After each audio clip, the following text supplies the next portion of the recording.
So we return to the Temple of Agamanus. Welcome, welcome. We're going to do a bit of a playthrough here today. Now, for the first time in the series, I'm post-commentating as I explore the dungeon. And what this will allow me to do is talk a little bit more about the lore and the overall experience while we watch my original run-through. So there will be errors and problems and so on as we travel through here. I've got loads to talk about. So first of all, just in terms of mechanics here, as you can see, the place is filled with hellhounds. So we're in Elsewhere, right? It's a desert province, and you can't really tell very well from in-game, as you saw in the last episode. But there's supposed to be rolling sand dunes and, you know, cacti and all that good stuff, which I think the later games render a bit better. But it's hot here.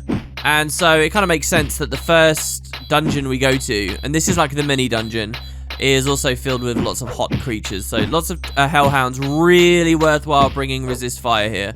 And these guards that we fight at the start, they're only really at the very, very start. The rest of it, we're mostly fighting generic kind of undead and hellhounds and spiders, which love to paralyze me instantly, but we'll see plenty of that later. Of course, the idea of these guards, they're just called guards in the game engine, but the story here is that there's a bunch of thugs and people operating out of this location, right, that stole the tablet from the Mages Guild over in the nearby town of Corinth. And it's from that tablet that we can translate the Elder Scrolls, and the Elder Scrolls will tell us where we actually want to go. We want to be at the Halls of Colossus, which is like the most badass sounding name for an environment in this game. But we can't get there because the tablet to translate was stolen. This is a copy-paste of a story from earlier in the the game, seriously.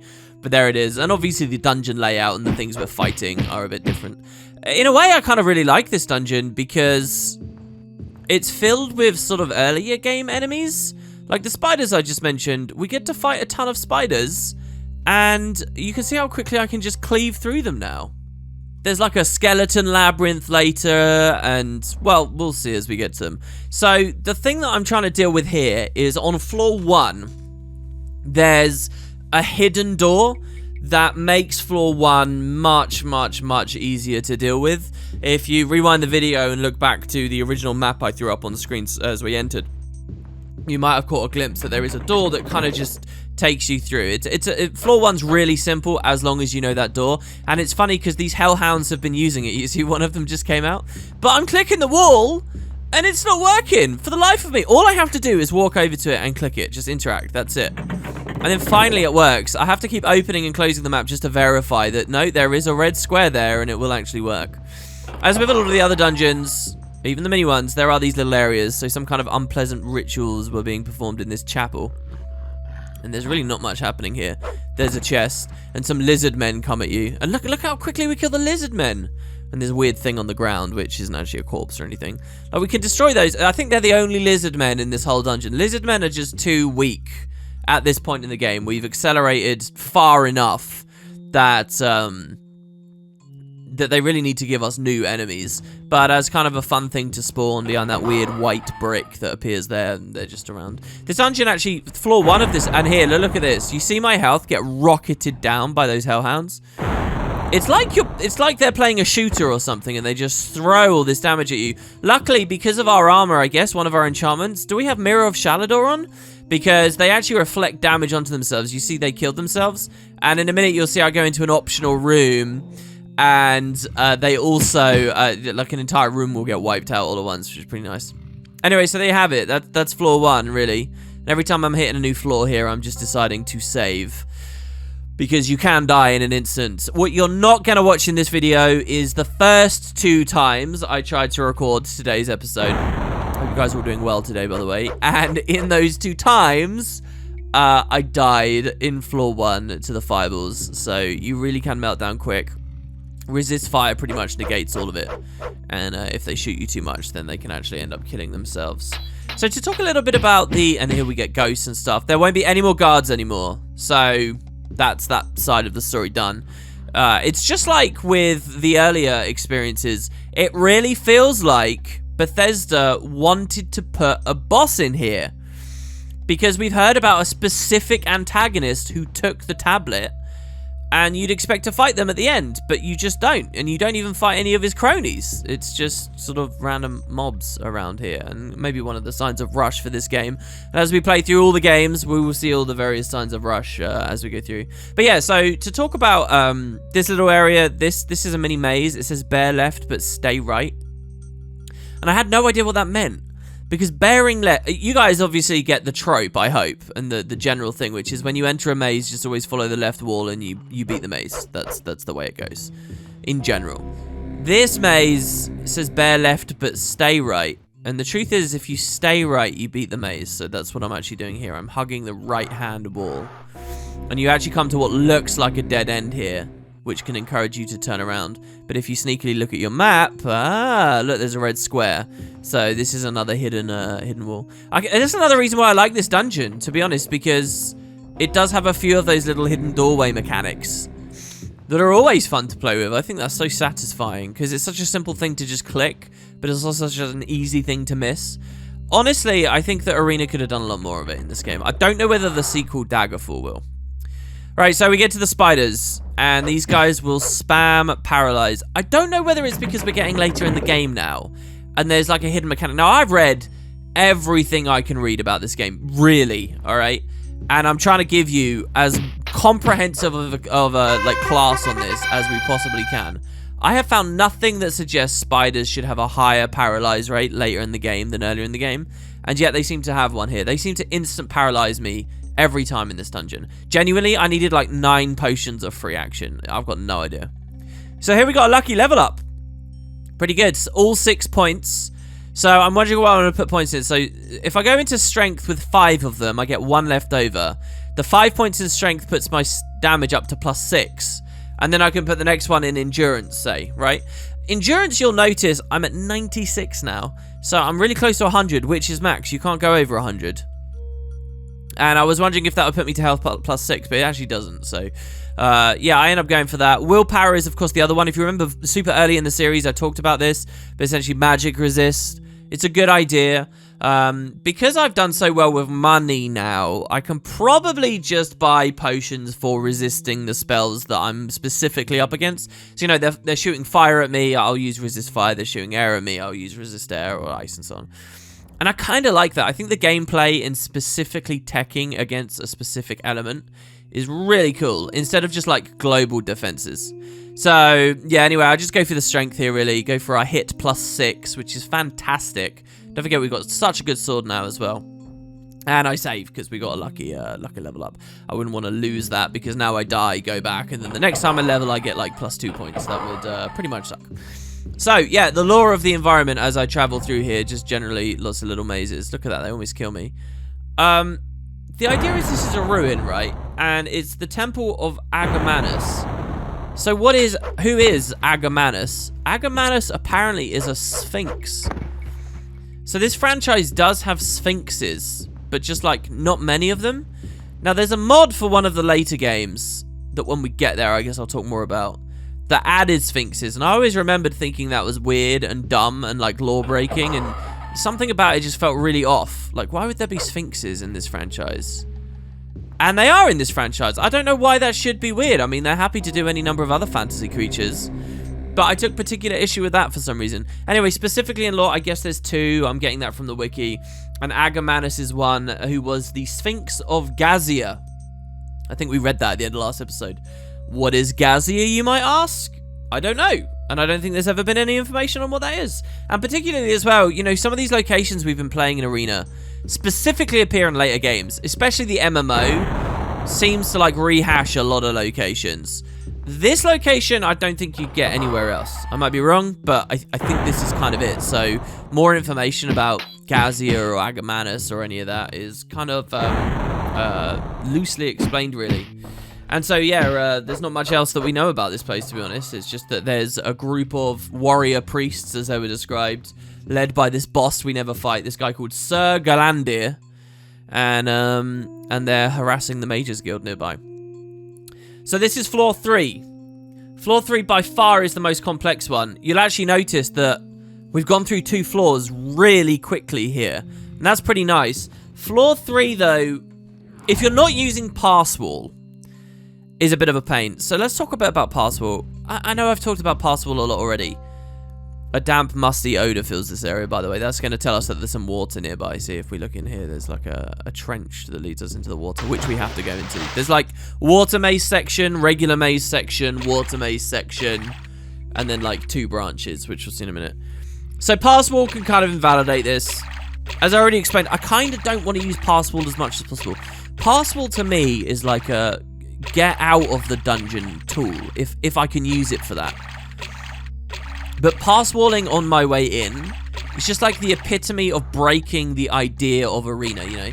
If you're playing this game, downloading maps off of the internet so that you can see exactly where you need to go, and downloading locations where you can buy enchantments, and then Parswalling just through it. It's like, why are you even playing the game? Like, that is not the experience that Arena's trying to give you. And it's certainly not what an early 90s RPG of this caliber was thinking about at all as they presented it. So, I mean, I guess there were strategy guides around at the time. I'd be very interested to see what an Arena strategy guide looked like. But so I'm trying to avoid it. I'm trying to give you something a bit more authentic. So amazingly, those 2 spiders do not paralyze me. Now, why that bit is so scared? I mentioned this trivia like 3-4 parts ago. There are a couple of weird scripted ways to die in the game, and particularly through water. And that's like if you get fully fatigued so you can't move anymore underwater, you can die down there. And also if you get paralyzed in water, I'm pretty sure that's a thing, right? If you get paralyzed in water, you die. So that was pretty scary. The only way out of the water maze there, or the cleanest way out of the water maze, was in front of 2 spiders that could have paralyzed me. Luckily there was like 3 tiles I could have used, and I didn't get paralyzed, which is amazing because all the other ones hit me over and over and over again. I'll probably cut out of the video my adventure back out. You guys don't need to see that. But in my adventure back out, oh my god, I used so many of them. It was crazy. Every single one of them the first time. Unbelievable. So there you saw me as well going through the skeleton maze. That's just what I call it. It's not necessarily actually a skeleton maze. It's, you know, just a room that, or a sequence of corridors that skeletons keep spawning all over the place. And we can hack them down now, you know. Our katana can almost, like, cleave them, so we're killing 2 with 1 swing or whatever. Feels really good. And if I've said it before, I've said it 1,000 times, but that is the essence of what I really like about RPGs. I don't like just instantly killing and cleaving my way through everything. I like feeling like I've really earned it, because it was something I struggled against before. Okay, so on the map here, you'll see I'm near some weird walls, like solid walls. Those are the kinds of walls that you can't Parswall through. So I'm thinking, as I'm playing here, that behind those walls is the end of the dungeon. So I'm going to try and get to them. That's what I'm doing here. I'm swimming through Water Maze 2, and look at what happens. Basically, I'm just trying to follow along. And if I can't keep going south, I'll move east. Look at what happens here. I try and get into this open water room, and I can't. Now, Arena's been a bit buggy sometimes already with movement and getting me locked against walls and stuff. I know. But this is especially weird. And I'm like, is this wrong? If you remember in the previous dungeon underneath the Elden Grove, we actually saw the edge of the world. Remember? We just swam to it, and apparently it was there. So I'm getting weirded out here. I'm thinking back to that, and I'm like, is that actually meant to be a part of the dungeon? But I'm pretty sure it is.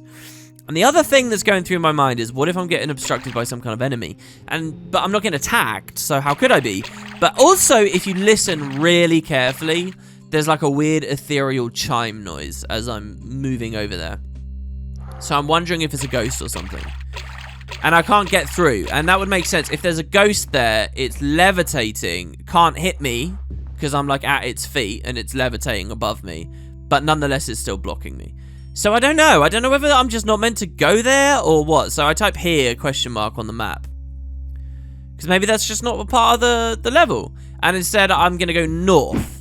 So here we get a little sense of some of the instant paralysis. That's right, I don't even really need cure disease. There's another type of potion at the Mages Guild, which is just, I can't remember what they call it. But it's like complete freedom potion. It's like, I think it's called Potion of Purity or something. And I've been wondering if that just gets rid of everything. But the thing is, in Arena, you don't actually get multiple stats on you much just because of the speed. Or at least in my run here, as a red guard with all of these on-level bonuses. So don't forget a red guard ranger at that. Don't forget that a lot of my class and skill perks and stuff mean that the more levels I get, the more I scale. Other people might not have that benefit, right? Because there's a lot of combos you can do with this game, and deliberately weak ones, but they just give you more experience, right? So anyway, I go north, thinking, all right, maybe the tablet to translate the Elder Scroll is up here. I also get a crystal, which I promptly equip. Obviously, we don't have identified. What I like about this crystal is that it might be a light casting spell, because that is something I probably should have been using the whole time. Now, it's funny, about 2 seconds ago, I did just notice in this post commentary here, I've just noticed I do actually have a crystal of light. I can't remember buying that. That's because it's been a couple of weeks since we last played, so I guess I forgot. Yeah, I really should have been using the light crystal as we went through. And this one didn't work. Instead, it succeeded, but because we don't have it identified, we don't know what it does. So, the most northern areas of the dungeon is this, and it's basically a jumping puzzle. How cool is this? Really? Here's the thing. It's a jumping puzzle, but it's also kind of an invalid one. Now, it's like 2 floors deep, right? So the idea being, if you fall, you can't climb back up like you normally would, because it's 2 floors deep. So the way I'm trying to deal with it, because I'm quite fast, I'm quite speedy, I'm trying to like angle myself so that I don't jump directly, but I jump like at a slant, see, so that I don't overshoot and fall. And then that leads me into this final room with a little bit more jumping and another friggin' ghost here. We can just cleave down in a couple of hits. And I mean, they felt pretty scary even in the last dungeon. It's probably just because we've stacked up so much mithril armor now. We're getting pretty strong. The next time we do it, I already mentioned this, but the next time we do a big upgrade, we're going to be loaded, really. I can't wait to... I definitely want at some point in this video series to show you guys a full ebony set. But yeah, so I do all the jumping puzzles, but the tablet is clearly not here. And this was kind of a waste of time, I guess. I mean, there was a treasure pile back there, but the way that, you know, there are minimal amounts of gold and they kind of RNG the items and stuff, it just wasn't worth it. And even worse, you know, I would have been happy to come here even if there wasn't loot, just because this is an interesting experience. It's a cool thing that they actually made a jumping puzzle. Like, we hadn't seen that also. And then I realised it doesn't even matter that it's too high. You could just climb anywhere, so you could fall. So it seems like Bethesda, like, half did a thing and then failed at it.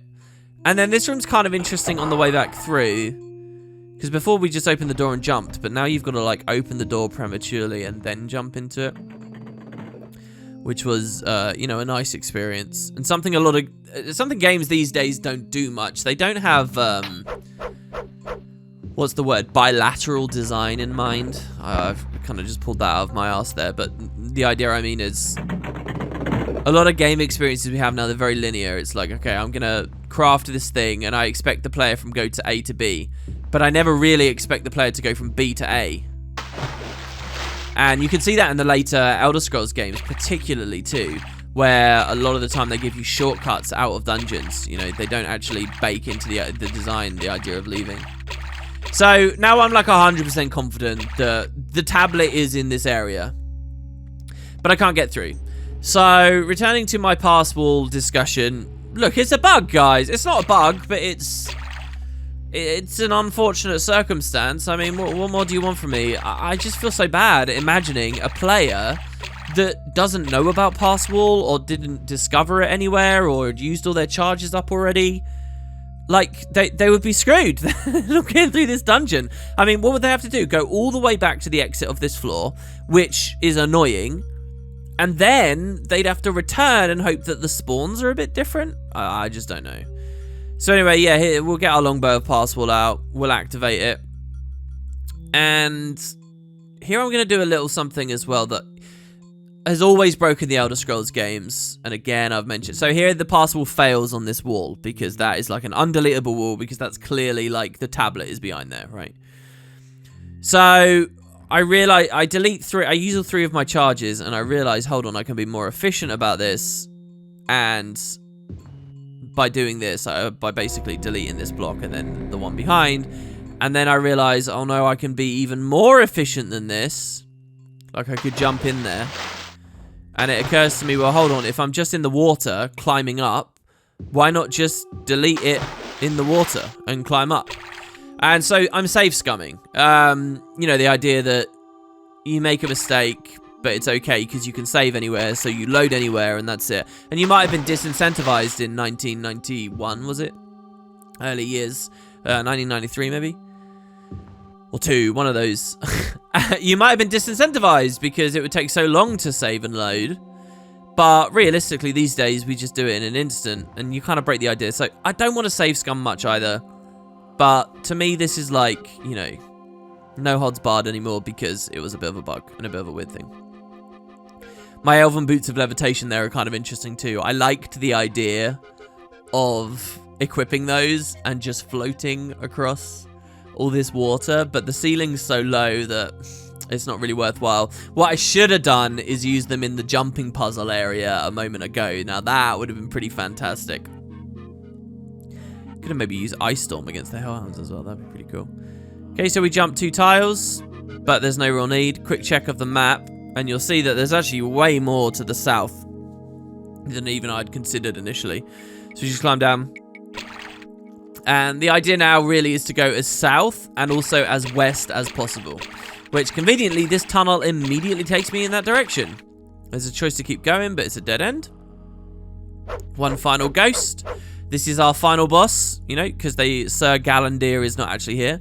Who also, by the way, I don't really think they have later lore on or anything, you know. We're at the end of the 3rd era here. Remember that, guys. The end of the 3rd era. And I don't know how much a lot of this is expanded on.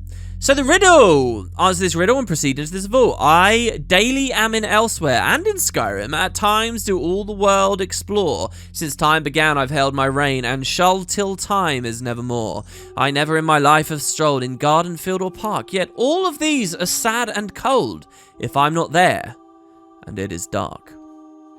What am I? So I think this is pretty easy. It's the sun. And I don't, because we're doing post-commentary here, I don't get the opportunity to tease you all for an inordinate amount of time. Get some braces, a plate cuirass, all that stuff. But what's most important is the tablet on the ground. Also, there was a cool little sound effect for a second when we moved in. Did you guys hear that? We found the tablet of Sir Galandir. This tablet that Sir Galandir stole from Turamane at Colthis at the Corinth's Mages Guild. When Turamane has it again, he can use it to find the location of the legendary Halls of Colossus. And again, don't forget we're in Elsewhere, so we got kind of these exotic sounding names. I think the idea realistically is that they're Khajiit, but again, the game itself doesn't really render them well. As I said last episode, they mostly just look like humans. We don't get the proper kitty people. For all of you guys looking for something cute, you're gonna have to wait a little while for that. So that's it really, that's the dungeon. The game now is to exit. And the biggest pain for me is, obviously, when you transition a floor, you respawn all the mobs, and the spiders between where we are now and where we're going are just relentless, paralyze the hell out of me constantly. So I'm going to mostly just skip through this now, guys. You don't need to watch me exiting, but we will see what it's like back up in Corinth at the Mages Guild and how happy they are that we got the tablet.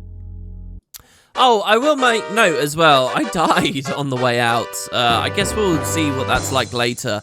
But there is a new cutscene with Jagar Tharn at this point in the story. As you progress, he tells you different things and taunts you in different ways. So yeah, we're back in Corinth. Corinth, unfortunately, looking snowy. I gotta tell you guys, I was very tempted between these most recent 2 videos to literally just have Tarlin rest for months just so it wouldn't be snowing here, because we're in a desert place and we want the Elsewhere fantasy. But we might have to get it in another game or when we return at some point later. Snow and wind swirl about you as you enter the Mages Guild and shut the door. Outside, the winter snow falls without any signs of stopping. You stomp your feet and crowd close to a brazier that glows hot with fiery coals. As the warmth slowly seeps in, you notice arcane implements and mystical apparati. So, yeah, we're in a desert, but it's very snowy because of the way they did the weather, as we said.